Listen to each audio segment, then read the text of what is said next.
চুয়াডাঙ্গার আলমডাঙ্গায় মোটরসাইকেল ব্যবসায়ীকে পুড়িয়ে হত্যা করা হয়েছে। জড়িত সন্দেহে আটক করা হয়েছে দুজনকে। আলমডাঙ্গা উপজেলার ফরিদপুর ও বেলগাছি গ্রামের একটি মেহগনি বাগানে মঙ্গলবার রাতে হত্যা করা হয় সবুজ হোসেনকে।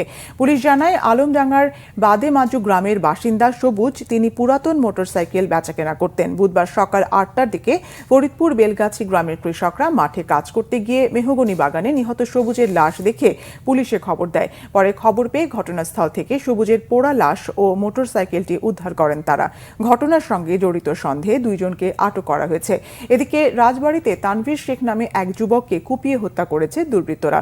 নিহত তানভীর পৌরসভার ৩ নম্বর ওয়ার্ড ছাত্রলীগের সাবেক সাধারণ সম্পাদক ছিলেন।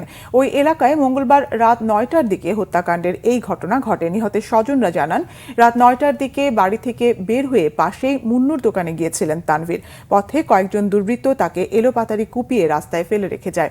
পূর্ব শত্রুতার জেরে এই হত্যাকাণ্ড হয়ে থাকতে পারে বলে ধারণা করছে পুলিশ।